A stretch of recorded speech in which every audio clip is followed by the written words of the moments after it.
43% of people want some sort of action taken on terastalization in competitive singles Pokemon, whether it be a ban or some sort of restriction.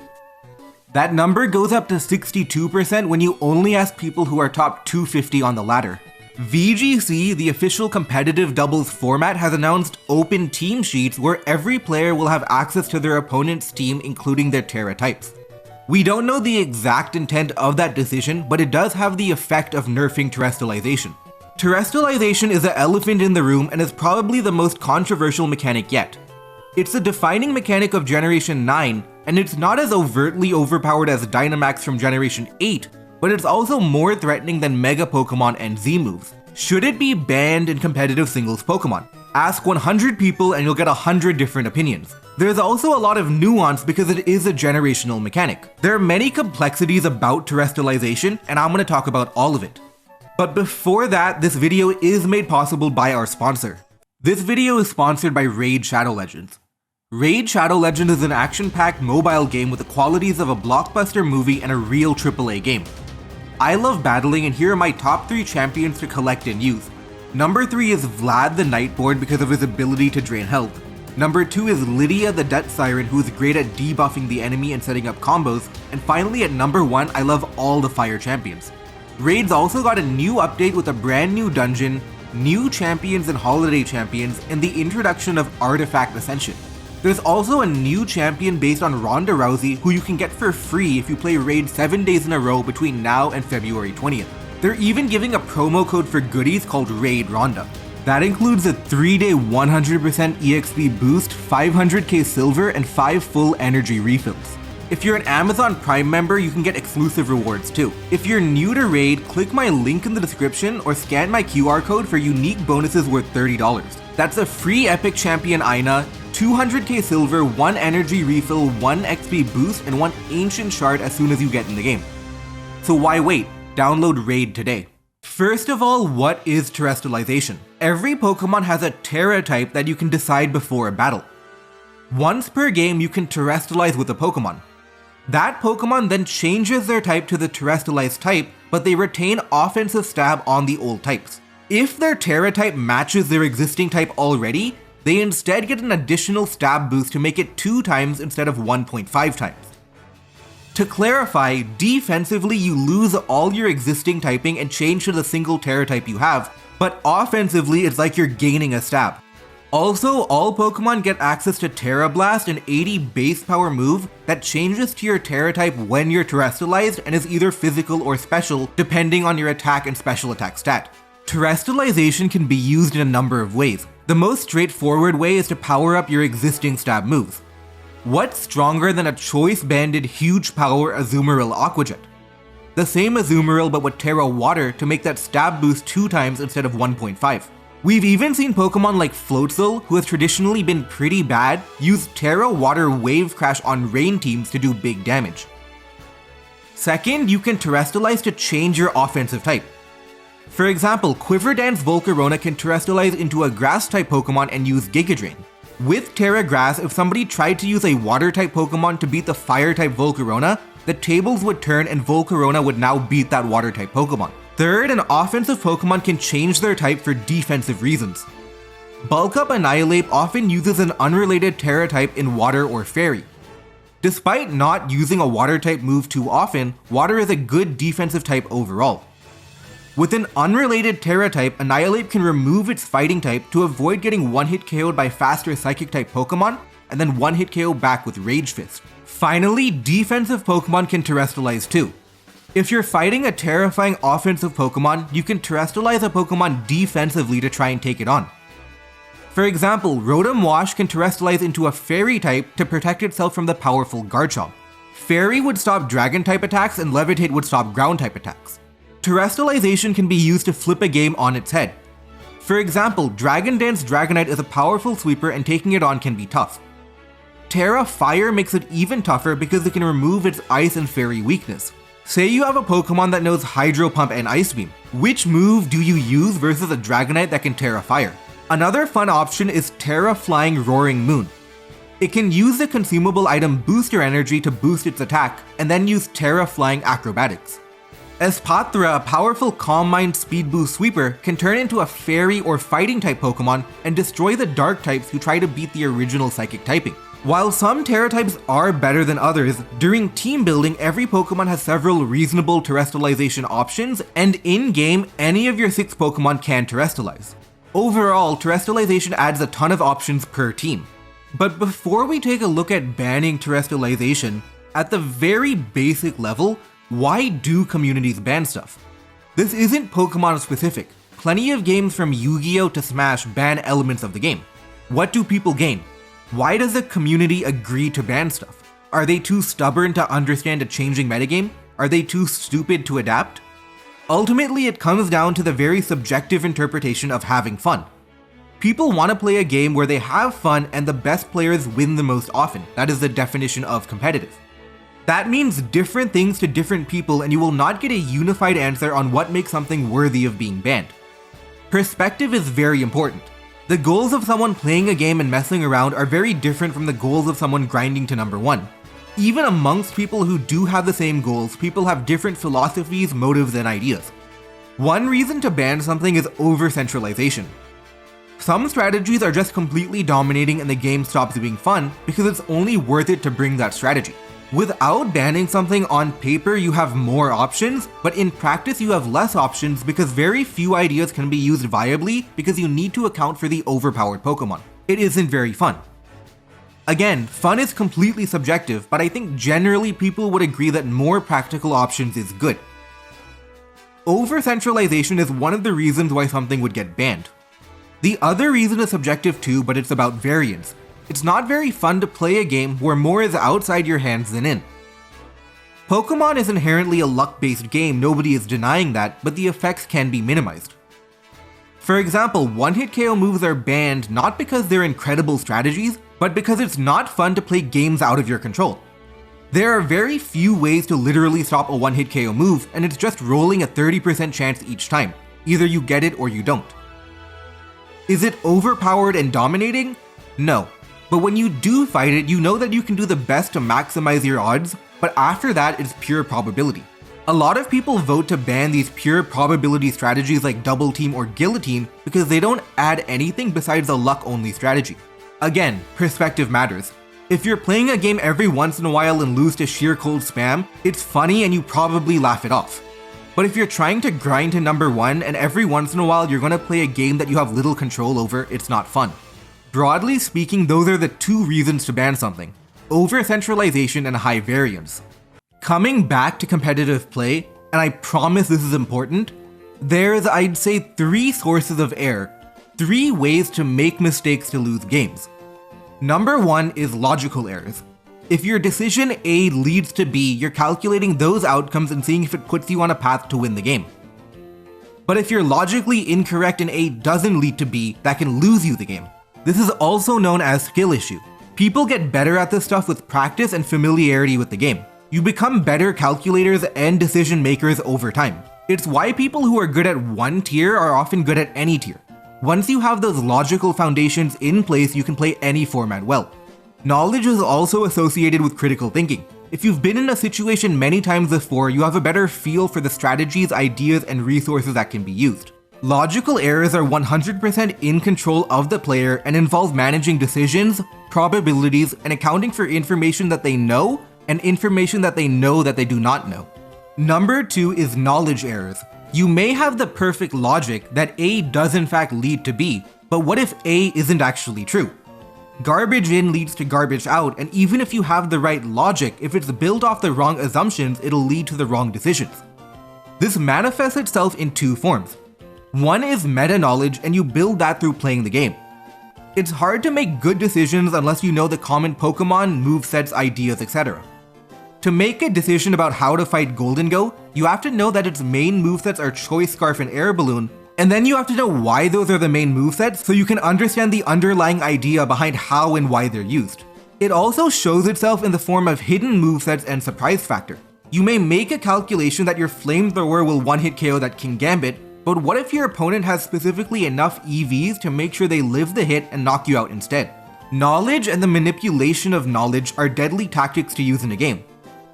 Some of the best moments have come from unexpected movesets changing a game.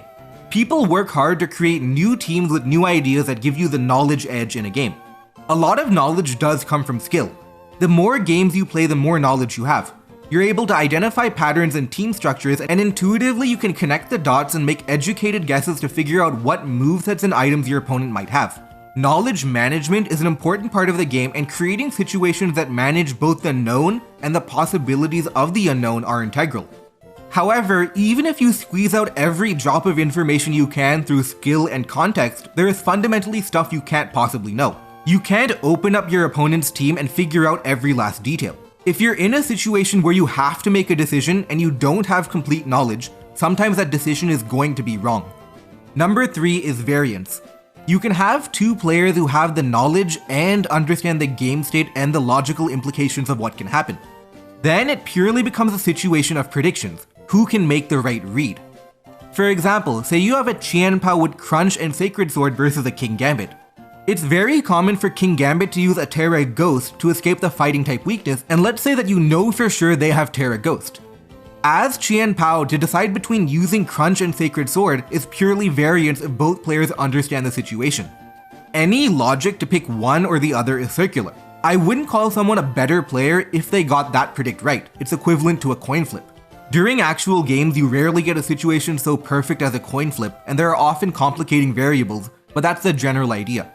You can know everything, you can have the perfect logic, but at some point there are situations where the game is going to come down to predictions and you're not going to get every predict right. So where does terastalization fall into all of this? Terastalization doesn't have a negative impact on the first type of error. If anything, it's a positive thing. It favors a better player from that perspective. Identifying which Pokemon are your best terastalization candidates and knowing when to do it is a very large skill. Even team building with the right Terra types is important. Adding another layer of complexity favors a better player. But what makes terastalization contentious is the effect on the other two types. Though there are 18 types in the game, realistically only a few Terra types will matter. In some aspects, terastalization does favor the more knowledgeable player who knows what are the most common Terra types. You can deduce Terra types through game knowledge too, to an extent, but you'd never really know what Terra type your opponent can have. For example, King Gambit loves to get rid of its fighting type weakness, but you can't really know if it's going to go Terra Flying, Terra Ghost, or Terra Fairy. This is potentially game breaking. You can know how to react to different Terra types, and you can try and position yourself versus the widest range of Terra types, or versus the most common types, but essentially you would have to make a decision between which ones to react to. The problem is that type is so fundamental to a Pokemon, and different types have very different things that can beat it. There's a completely different set of Pokemon that can beat a grass type, versus a set of Pokemon that can beat a fire type, versus a set of Pokemon that can beat a water type. The scale of it is a difference maker. You can't really tell whether your opponent's defensive Pokemon has leftovers or Rocky Helmet either. But that lack of knowledge isn't game breaking. You aren't going to lose a game because Hippowdon had heavy duty boots instead of leftovers. Terastalization, on the other hand, is both really strong and high variance. The one Terastalization on any Pokemon can win a match. It's important to understand that Terastalization can make weak Pokemon strong, but it also makes strong Pokemon stronger. It can be impossible to account for every possible path when the strongest Pokemon already start with very few paths to begin with. This is amplified with setup sweeper Pokemon. You don't have the luxury of making the wrong decision. If you make the wrong decision, that Pokemon can spiral out of control. This variance makes the game unfun for people. There's a distinction here. Some people might disagree, but I think it's cool when somebody comes up with an unexpected Terra combination to gain a knowledge advantage. But more often, a Pokemon might have 2 to 4 realistic terastalization options. Fundamentally, different type Pokemon have completely different solutions. With so many options, you can't physically make a decision that covers everything, so you have to make strategic decisions about what Terra types to cover. But if you get it wrong, you get it wrong. That feeling of knowing that you can make all the logically right decisions, you can derive as much information from game knowledge and practice as you can, but the game is going to come down to whether or not you pick to play around the correct terastalization. You can use knowledge to gain an advantage, and it's a great feeling when that happens, but the argument is that terastalization does it too much and makes it not fun. It's not fun when a large portion of the game is going to be about stuff you can't possibly know. It's also a case of the third type of error, that is inherent variance. Even if you know the Terra type and the logical implications that come from it, it still leads to coin flip style decisions. The ways to beat a fire type Volcarona are very different from a grass type Volcarona, for example. When the most powerful Pokemon in the game start boosting up, you have to make a decision about how to handle it. Do you attack predicting one type, or do you attack predicting the other? The Dragonite example from earlier is relevant. Do you Hydro Pump or Ice Beam the Dragonite? Both plays make sense and are perfectly valid, yet getting that coin flip decision wrong means you can lose the game. I know right now there's somebody angrily typing a comment about how prediction is a part of Pokemon. And that's true, prediction is a part of Pokemon. These types of decisions are inherent to Pokemon. The game does come down to predicting your opponent. Throughout the game, you will be making these decisions, and sometimes you'll get them right, and sometimes you'll get them wrong. But each individual predict you get right or wrong isn't going to be swinging the game in a massive way. The issue is that because terastalization is so high variance and strong, these singular decisions can decide a game. If you both understood the game situation, you aren't a worse player because you clicked Hydro Pump versus the Dragon type. You can get out-predicted in other aspects of the game too, but it's not game over in one turn like it can be with terastalization. It's the variance of decision making, but the issue players have is that the high variance decisions around terastalization occupy too much of the game state. You can play a great game, but the game will still be reduced to those terastalization coin flip style decisions. That is the case for banning terastalization. It's the combination of strength and high variance. The counter argument is that the variance is overestimated. As the metagame develops, there will really be only a few common Terra types per Pokemon, and the decision making around that is playable. The argument is that the skill added from playing around Terra is worth it, and the negative impact of variance is being overrated.